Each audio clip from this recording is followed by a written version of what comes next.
Путин сказал, что решение ВАДА об отстранении российских спортсменов от крупных международных соревнований противоречит Олимпийской хартии, праву и здравому смыслу.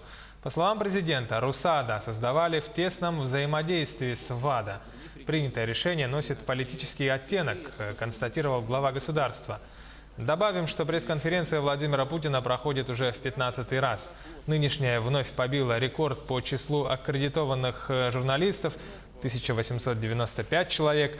Наибольшее число представителей прессы представляют региональные СМИ. В списке также многие представители федеральных и зарубежных средств массовой информации. Решение ВАДА противоречит Олимпийской хартии.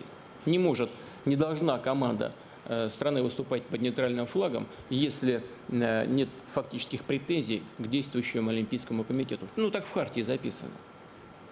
Но если сейчас со стороны ВАДА к нашему Национальному Олимпийскому комитету претензий нет, значит, тогда сборная должна выступать под своим флагом. Разбирайтесь с конкретными людьми. Мы, конечно, будем в этом помогать и содействовать.